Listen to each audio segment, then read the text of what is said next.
This is why I think Davido's album is the best album in Africa right now. Hear me out. Welcome back to the Beer Parlour Podcast. This is Kachi, your host.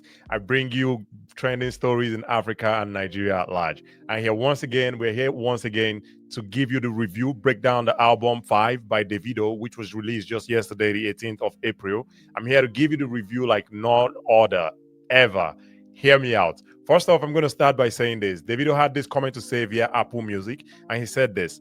This is definitely about celebrating longevity and how far we've come. It's been a long, long journey. Afrobeats is in an amazing place. Everybody's doing well, all the way from South Africa to Ghana to Nigeria.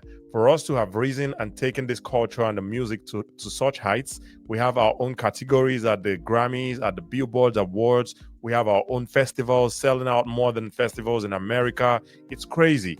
Because of the nature of the whole genre, everybody's messing with the culture. So every album is to push Afrobeats further. I love bringing different words to mind.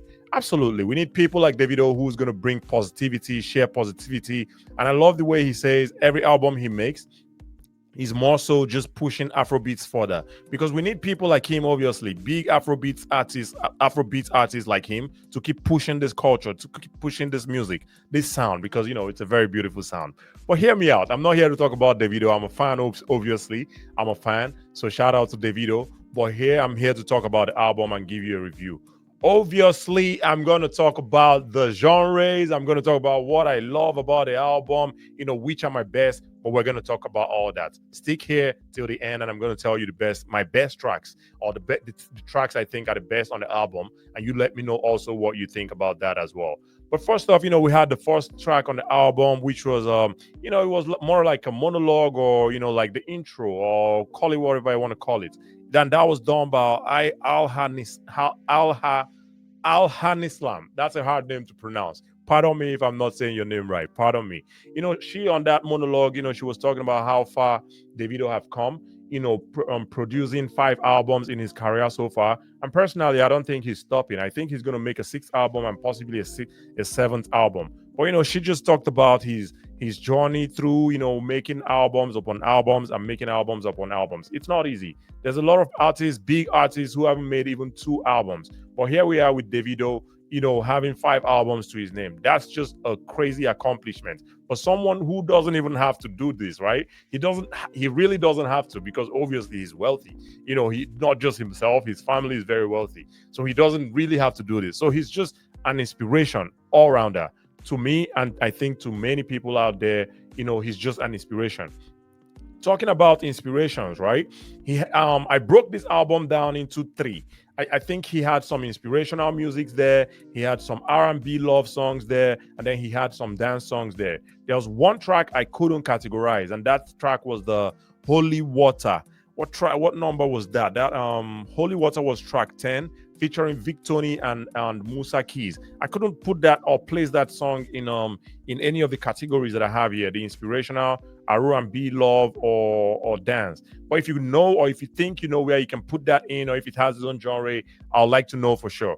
But let's go to the inspirational music, or the songs that I considered inspirational. The first one would be Anything, and that was track 2. And then the next one would be There Still. That was track 3. And the third one would be CFMF, and that was track 4. I couldn't tell for my life what CFMF means. Even though I've listened to this album at least twice now, I still couldn't figure out what that, the CFMF means. Abbreviation. If anybody knows what that means in the comment section, I would love to know for sure. And then another interesting inspirational music was Nothing Day. And I like how he said, Nothing Day Makana Mado Abuchi. That's an Igbo phrase, obviously. Davido is married to Chioma, who's an Igbo lady. I think he's trying too hard. Father, I'm just playing.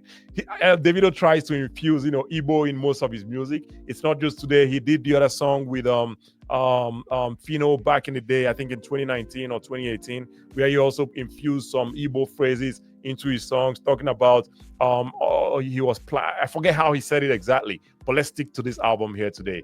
And the 5th song I consider inspirational, that would be Titanium, featuring Chris Brown. It's just very lovely to see 2 artists who are very big in their own regards, right?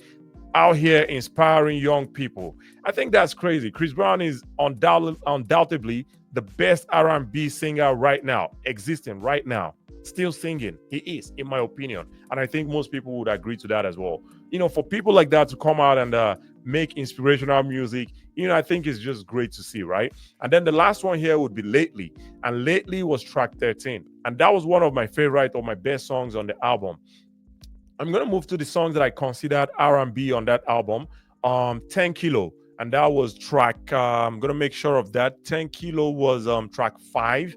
10 Kilo track 5. That was more of a body positivity music, for the ladies, for the sisters who are, on the big side, the BBWs, the sisters on the big side, that song is for you on track 5. Check it out for sure. And then the second one I would consider love or R&B. That would be Offer Me featuring Victoria Monet. And that was on track 6. And the third one I would consider R&B love would be Don't Know, and that was track 7. The next one would be R&B, which is literally in its name, R&B on track 8, featuring 450 and Shensia. I hope that's how you say your name too, on track 8, another R&B song. And the fifth one here would be Awuke featuring YG Mali.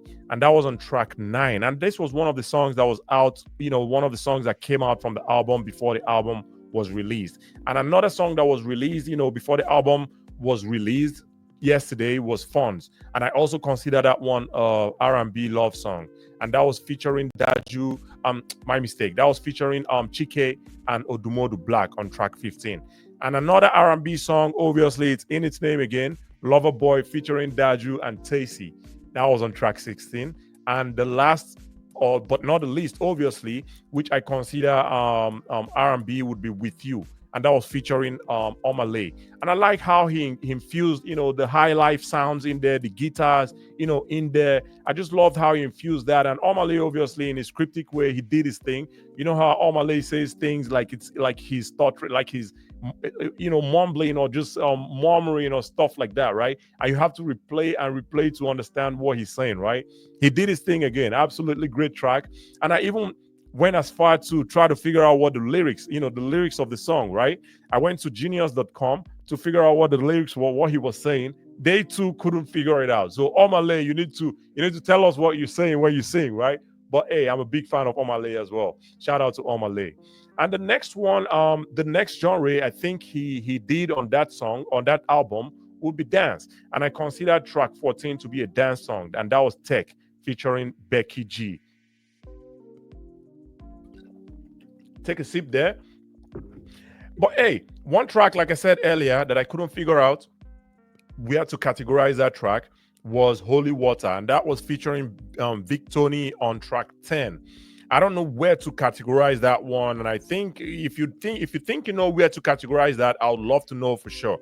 Is it R&B? Is it inspirational? Or is it dance? I'd love to know for sure.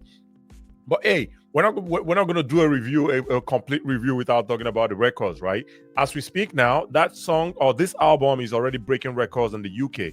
It's already debuted 12 songs on the UK Spotify Daily Songs chart. That's crazy. I think the previous debut was 4, but he has pushed this number to 12 songs on the UK Spotify Daily Songs chart.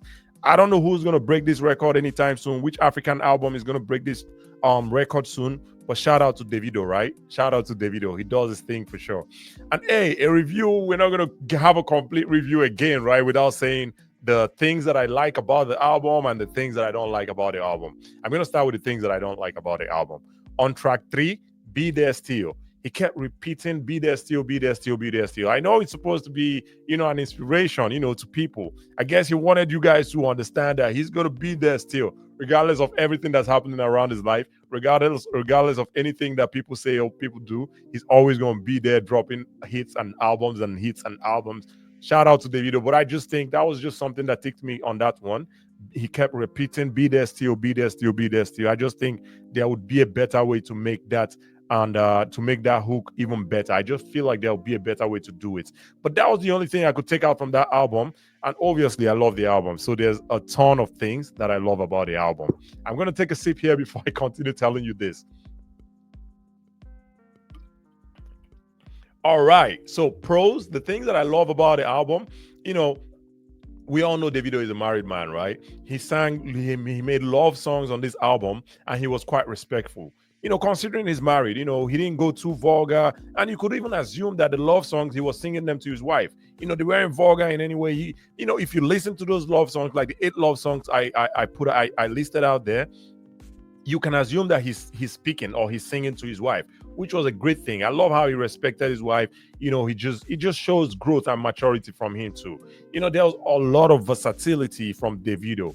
He used different sounds. He killed each one. Obviously, there was touch of amapiano, there was touch of dancehall, there was touch of Afrobeats, there was the Igbo Highlife, which I already highlighted in track 17 with Omale, Afrobeats, obviously, and then dancehall, amapiano, obviously.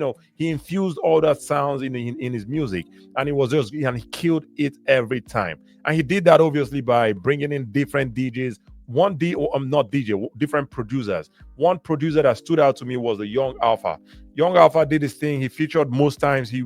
I think he was the producer that produced most of the or most tracks on the album, which was good to see for sure. I mean, he has to be doing something right for Davido to have him on there multiple times. I know I already told you the best tracks or my best tracks.